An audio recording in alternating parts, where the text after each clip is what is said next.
கர்த்தர் நல்லவர், அவர் கிருபை என்றும் உள்ளது. ஆண்டவராகிய இயேசு கிறிஸ்துவின் நாமத்தினால் உங்கள் ஒவ்வொருவருக்கும் அன்பின் வாழ்த்துக்கள். இன்று மார்ச் 9 ஞாயிற்றுக்கிழமை. இந்த நாள் உங்களுக்கு ஆசீர்வாதமான நாளாக இருப்பதாக. இன்றைக்கு நாம் தியானிக்கும் வசனம் சங்கீதம் 34:4. நான் கர்த்தரை தேடினேன், அவர் எனக்கு செவி கொடுத்து என்னுடைய எல்லா பயத்துக்கும் என்னை நீங்களாக்கி விட்டார். இங்கு சங்கீதக்காரனாகிய தாவீது இவ்விதம் சொல்லுகின்றார்.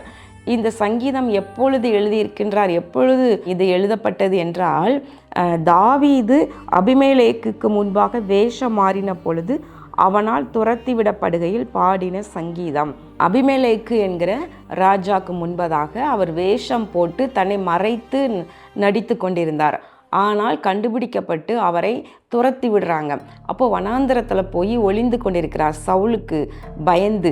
அந்த நேரத்தில் அவருடைய இருதயம் ஒருவேளை கலக்கத்தோடு பயத்தோடு இருந்திருக்கும். ஒரு பக்கம் யார் நம்மை காட்டி கொடுத்து விடுவார்கள், சவுல் வந்து நம்மை கொன்று போடுவானோ, என்னுடைய எதிர்காலம் என்ன என்பதை குறித்ததான பயங்கள் நிறைய இருந்திருக்கும் என்று எண்ணுகின்றேன். ஆனாலும் கூட அவர் என்ன சொல்கிறார், நான் கர்த்தரை தேடினேன், கர்த்தரை தேடினேன், அவர் எனக்கு செவி கொடுத்து என்னுடைய எல்லா பயத்துக்கும் நீங்களாக்கி விட்டார். அந்த நேரத்தில் தன்னுடைய வேஷம் தெரிந்து விட்டது, தான் யார் என்று தெரிந்து விட்டோம், என்ன நடக்குமோ என்ற நேரத்தில் அவர் கர்த்தரை நோக்கி பார்க்கின்றார், கர்த்தரை தேடுகின்றார். பிரியமானவர்களை, இன்றைக்கு கூட உங்களுக்கு அநேக கலக்கம் இருக்கலாம், அநேக காரியத்தை குறித்து பயம் இருக்கலாம், எதிர்காலம் எப்படி இருக்கும் என்று சொல்லி பயம் அநேகருக்கு இருக்கலாம். வாலிப பிள்ளைகளுக்கு ஒருவேளை இப்படி ஒரு பயம் இருக்கலாம், என்னுடைய எதிர்காலம், வாழ்க்கை துணை எப்படிப்பட்டவளாக இருப்பார்கள் என்று ஒரு பயம் இருக்கலாம். படித்து நல்ல வேலை கிடைக்குமா என்று சொல்லி வாலிப பிள்ளைகள் பயத்தோடு இருக்கலாம். ஒருவேளை குடும்ப பெண்கள் மற்றும் குடும்ப தலைவர்களுக்கு கலக்கம் இருக்கலாம். பிள்ளைகளுடைய வாழ்க்கையெல்லாம் எப்படி நான் அமைத்து கொடுக்க போகிறேன், எப்படி அவர்கள் இந்த சமுதாயத்தில் எப்படி ஆசீர்வதிக்கப்பட்டு வாழ முடியும் என்று சொல்லி ஒரு கலக்கம் இருக்கலாம். ஆனால் குணசாலியான ஸ்ரீ வரும் காலத்தை குறித்து மகிழ்கின்றாள் என்று எழுதியிருக்கின்றது. பிரியமானவர்களே, அப்போது நீங்கள் வருங்காலத்தை குறித்து ஒரு பயம் இருக்கலாம். அல்ல, சிலருக்கு சாதாரணமாகவே எதை குறித்தும் பயம். இப்போது வெளியில் ட்ராவல் பண்ணால் எதாயிலும் ஆகிடுமோ, ஆக்சிடெண்ட் ஆகிடுமோ என்று ஒரு பயம் இருக்கலாம். அல்லது சிலருக்கு ஒரு சின்ன பலவீனம் வந்துட்டால் இது என்ன நோயாக இருக்கும், என்ன வியாதியில் கொண்டு போய் இருக்கோ, சீக்கிரம் மரித்து போயிடுவேனோ, பூமியில் நான் உயிரோடு இருக்க முடியாதோ என்று சொல்லி மரண பயத்தை சத்துரு கூட கொடுத்துக்கிட்டே இருப்பான். பிசாசு அவிசுவாசத்தை கொடுத்துக்கிட்டே இருப்பான். அப்போ அதனால் அப்படி ஒரு பயம் உங்களுடைய இருதயத்தில் பில்ட் ஆகிட்டே வரும். பாருங்களேன், சத்துருவினுடைய மெயினான ஆயுதமே நம்மை பயப்படுத்துவது தான். கர்த்தர் நம்மை நன்றாய் நடத்துவார், நமக்கு ஒரு குறைவில்லாமல் ஆசீர்வதிப்பார்.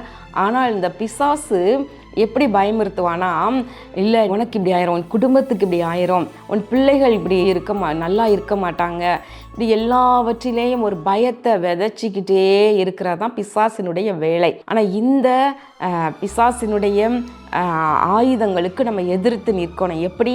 அப்போ நம்ம கர்த்தரை தேட வேண்டும். பல விதங்களில் பயம் வரலாம், கலக்கம் வரலாம். ஆனால் எந்த பயமாக இருந்தாலும் கூட நீங்கள் சோர்ந்து போகாமல் என்ன செய்யணும், கர்த்தரை தேட வேண்டும்.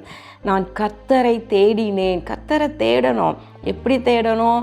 ஒவ்வொரு நாளும் ஆண்டவரை நோக்கி நம்ம கூப்பிடணும், ஜெபம் பண்ண. எனக்கு செவி கொடுத்து, அப்போ செவி கொடுத்து என்றால் என்ன? நம்ம ஜெபம் பண்ணும் பொழுது நம்முடைய ஜெபத்தை கேட்டு அவர் செவி கொடுக்கின்றார். பயத்துக்கெல்லாம் நீங்களாக்கி நம்மை பாதுகாக்கின்றார். அப்போது கர்த்தரை தேடுவது எப்படி? வேதத்தை எடுத்து வாசிக்கும் பொழுது உங்களோடு கூட கர்த்தர் இடைப்படுவார், பேசுவார். வசனங்கள், முத்தான வசனங்கள் வாசிக்கும் பொழுது ஒவ்வொரு வார்த்தையும் தேவனுடைய வார்த்தை அப்படியே அவர் உங்களோடு பேசுவது போல இருக்கும். அப்போ அந்த நேரத்தில் உங்கள் இருதயத்தில் இருக்கிற பயங்கள் எல்லாம் விலகி போய் ஒரு விசுவாசம் உங்களுக்குள்ள அப்படியே பெருக ஆரம்பிக்கும். தாவீது சொல்லுகின்றார், நான் தியானிக்கும் பொழுது என் இருதயத்தில் அனல் மூண்டது என்று சொல்லுகின்றார். அப்போது குளிர்ந்து போய் பயத்தோடு அவிசுவாசத்தோடு இருக்கும் பொழுது நீங்கள் வேதத்தை எடுத்து வாசிங்க. கர்த்தருடைய வசனம் ஜீவன் உள்ளது, அது அருமையாய் ஆத்துமாவை உயிர்ப்பிக்கக்கூடியது. அப்போ என்ன அர்த்தம்? குளிர்ந்து போய் இருக்கிற அவிசுவாசத்தோடு இருக்கிற பயத்தோடு இருக்கிற உங்களுடைய ஆத்துமாவை கர்த்தருடைய வசனம் அப்படியே உயிர்ப்பிக்கும். அப்படி உங்களுடைய இருதயத்தில் அனல் மூலம் பார்த்தீங்களா, விசுவாசம் என்கிற அனல் மூல துவங்குகின்றது. அப்புறம் நீங்கள் ஜெபம் பண்ணணும், கர்த்தரை தேட வேண்டும். உங்களுடைய பயத்தை எல்லாம் உங்களுடைய பிரச்சனையெல்லாம் தேவனுக்கு தெரியப்படுத்தும் பொழுது அவர் செவி கொடுக்கின்றார். முதல்ல என்ன செய்கிறாராம்? பயத்துக்கு நீங்களாக்குகிறார். எல்லா பயத்துக்கும் என்னை நீங்களாக்கி விட்டார் என்று சொல்லுகின்றார். பிரியமானவர்களே, கர்த்தரை தேடுங்கள். இன்றைக்கு ஞாயிற்றுக்கிழமை ஆண்டவரை தேடுவதற்கு, அவரை தொழுது கொள்ள, அவரை ஆராதிப்பதற்கு ஆலயத்திற்கு வாங்க.